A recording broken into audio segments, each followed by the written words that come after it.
The following is a presentation of the St. Louis Chess Club. As we see Garry Kasparov now pacing. He's getting his steps in today, I'll tell you that.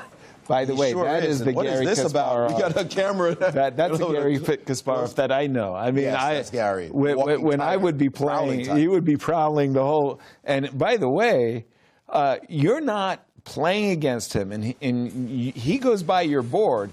You want to make sure you have a good position, because he'll come and look at you like, who allowed you into the event? As we see Vichy now hurry to Blitz board, and we get down Blitz. to Blitz. Oh my gosh, here it comes, guys. This Time is to gonna be speed up. So the fast. tricky factor, though, we have to point out, transitioning from rapid to Blitz is What its James own has been saying. challenge. And they're off, and we see the repetition from the opening. But this time, With the move, G3. G3, my bishop is not going to get buried back on H1. So it didn't take long for us to find ourselves. I'm sure we're going to see 97. Oh, no, he played Wow. D5 right away. Oh, this time F4. F4. That I did not see coming. I'm not a fan. I'm not a fan. I want to tell you right now. I'm thinking... Do you feel obligated to snap this pawn off, though, before allowing it up to E5? With pleasure. Exactly, James. I don't want to see you clamping down on me. I trade. I get a tempo against that bishop. Agreed. And then I get another tempo with bishop C6. So I'm thinking Gary's got an opportunity to jump on the position. Maybe it's only one tempo if bishop F3 has, and then knight bishop C6. And bishop C6, knight C3, and just play chess. Queen E7, castles. Play chess, yeah. Definitely. It does look as though black should have easy flow play. Yep. And easy flow play means what? Play quickly. Play quickly, because you can see it just above us right here. Games are now at 5-3. Of course, you can already see on the clocks themselves, Garry is quickly approaching that 4-minute mark. And so he has. It took a long time for him to. Oh, Ching Chong. how did what he? An interesting choice How here. did he not? I mean, I'm seeing you recoiling at this. yeah. Well, the developing with tempo is the most common thing in chess. Grandmasters, all players love developing with a gain of tempo. We can attack your queen. We can force it to move. We can attack your knight, force it to move. Garry, Maybe he wanted to make sure D4 did not happen. Maybe he prioritized that over, because now he's played your move bishop C6. Yes. Although he didn't play, he could have played knight F6. But then maybe he's just prioritizing, you don't play D4. I want to control that square. Just trying to find the rationale behind why he wouldn't do a natural move like you said, Yeah. which we all would want to play, knight F6. Right. Prioritizing, like, and their bishop F3. You're not playing D4, and I will continue to develop my pieces. But it is true. It's very hard to imagine why he wouldn't have played this other move. But there it is. The position's gone, and he is, after all, Garry Kasparov, so we'll give him that respect. And he's bringing his knight, again, to control that D4 square, prioritizing that and saying to Vichy, what you got? How are you going to make this work? Bishop F2 with the potential to play D4. But knight F5, I'm a little scared. To begin with, knight F5, I do like. I also like, funnily enough, the move bishop to D4. I need to move my queen so that I can castle short. So somehow trading that bishop with bishop to D4, putting, in case you trade it, and putting my queen back on G7 and castle short. I like the position. Knight F5, I like this. I'm a French defense player. Yeah, you got to like this. French defense players love to have knights on these beautiful protected squares. Maybe I'd like to throw in H5 in usually too. I got to say, this is looking like regular chess. It is. Really quick. The fact that we start off 6:35, again, like I said, we could keep this one 6:35 because very quickly it's becoming a star position. Like, just look like a normal. It's 7 moves in. And yeah, we could definitely get used to a position like this. By the way, I want to make a big point.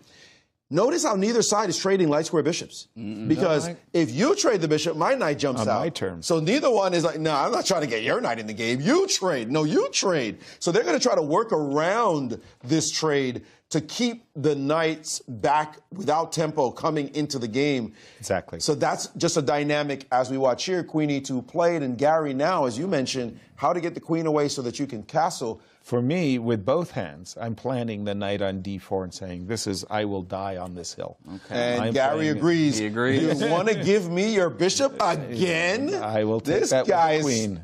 stubborn. I will take that with the queen. I'll castle. And again, with the queen beautifully on a battery on that diagonal, the knight on c3 is a little stuck. Now, Vichy didn't seem to mind it in that second rapid game.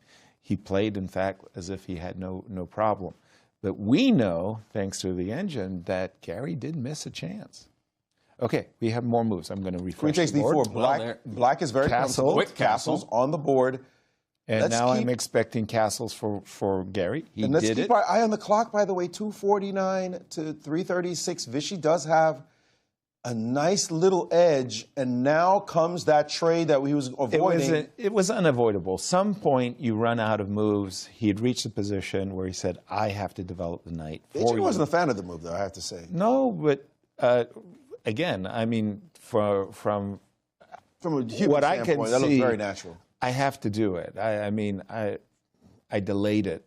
But okay, queen drops back to b6. By the way, keeping a watchful eye over the d4 square. Yeah. I can easily imagine Gary playing for the moves rook to d8, knight comes back to d4.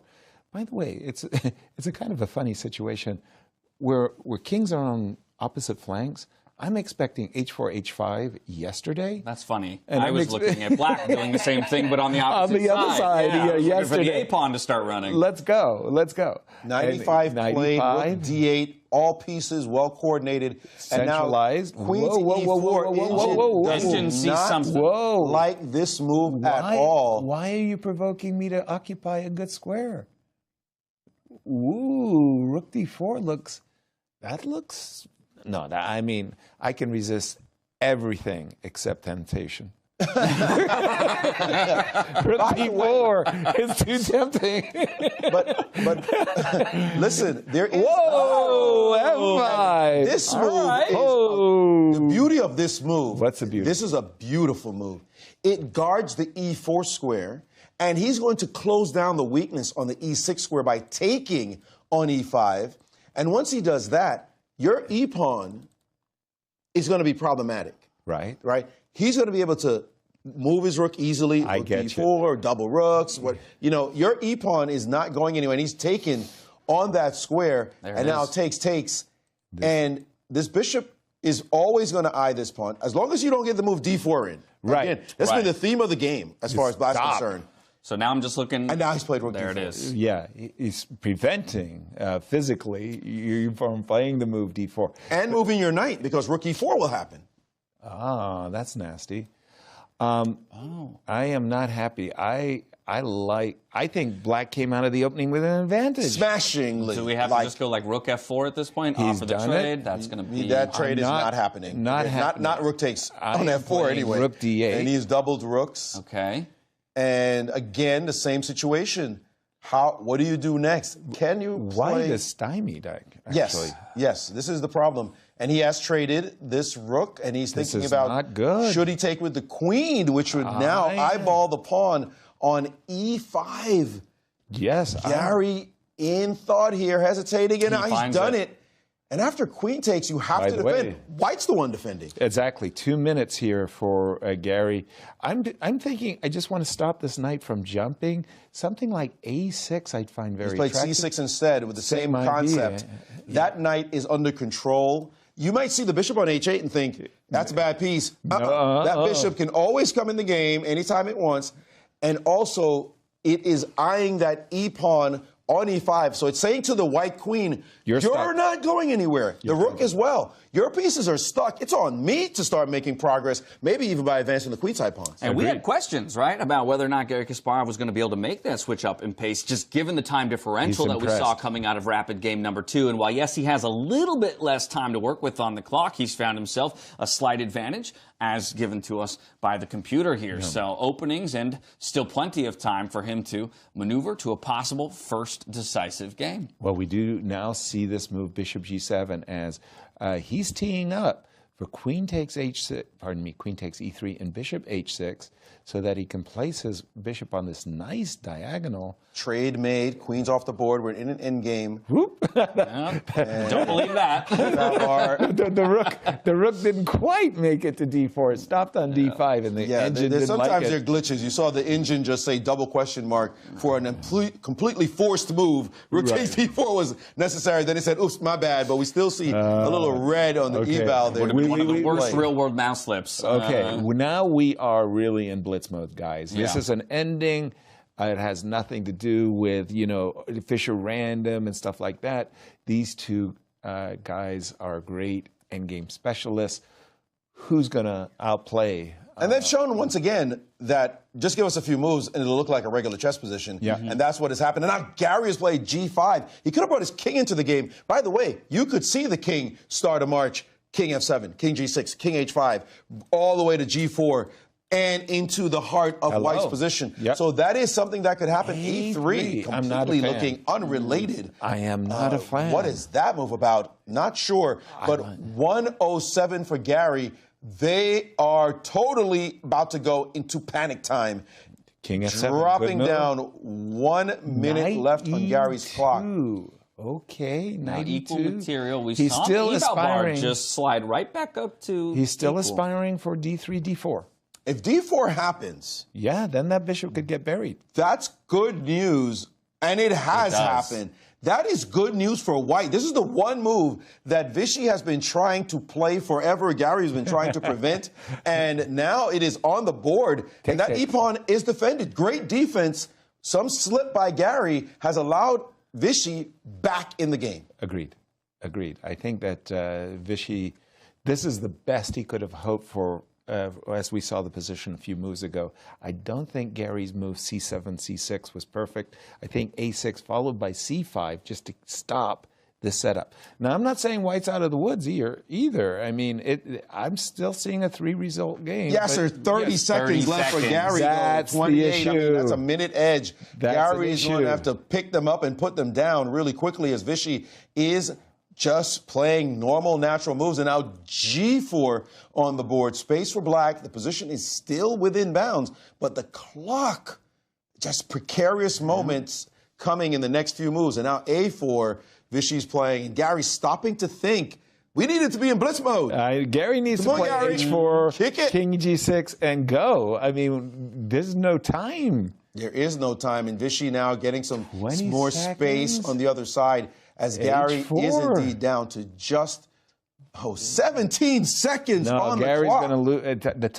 The time eval is too greatly against Gary now. Now b4 on the Come board. on, Gary. Now How come he A6. hasn't prepared his move already? Completely ignoring everything on the right-hand He's side of the board stopping is to Vichy. think. He's, every move he stops to think. You just have to play king g6, takes on g3, rook h7. And now bishop back to d8, 13 seconds Gary's- to 1 minute on the clock. You spot a former world champ. They both are, but a whole 50 seconds on the clock no. in a situation like this. And here comes the knight. The knight, remember that knight being, not the right piece versus the bishop? Now the knight becomes cagey and annoying to have to play against. Well, this is 10 where you're happy to seconds. have kept 6 pawns on the board apiece with the Hey, knight. guys, 5 seconds. 4 seconds left. Gary's got to move. And the knight has been dancing and pressing. Now it's off the board. And Gary fighting like a champ, F4. trying to come back in this game. I don't know. What is that? This game is, look, eval bar says dead even. This is a war now. Gary, with very little time to explode anything in this position. He sacked the pawn. Yes, that's what I'm saying. King e3. How do you follow it up? Okay, now he wants to play g3 and recapture with the rook. So, rook to g1. Got to slide it back over, yeah. Rook to g1, g3. I can play the move h3. If anything, importantly, I'd say he's built some time back. He's played rook But he doesn't have to do anything if you play rook g1. That's what I was going to say. What do I have to do? I don't have to do anything. He's challenging Vichy. Find a move right now. I may be down a pawn, but what's your pawn break? How do you make anything happen? I always have g3 as counterplay, and Vichy is looking around as his time now has actually dipped down to 24 seconds, 22, I'm seeing on the clock. He's less than But Gary. he's given the pawn back. D5. Oh, And my here we God. go as the pawn is on Oh, g3. threatening mate in 1. Whoa, it's a mate threat. It's a mate threat. Rook F6 is check and mate, He's everybody. got to play Rook G6. This position is wild. Okay, hold it, hold it, hold it. If we take, isn't it bridesmaids? H3 and D4? And a capture on G6, and now Black it's time. could be winning with H3. He is winning. That's what I was thinking. Gary's got two passers. They're wide, and he just has to deal with White's passer. G7. But Gary trying to figure out which one to play first. H2. And now D3. And that's it. He's won the game. Wow. What a turnaround. Oh, my goodness. And Vichy can't believe it, because Vichy had control in that ending. He was pushing on the queen side. He played knight c3, dancing and prancing. He did not have to play d5 and rook v6. He went for a mate, and Gary had a defense at rook g6. He probably missed that. And instead of getting a draw, he could have brought his book back to g1 and draw again.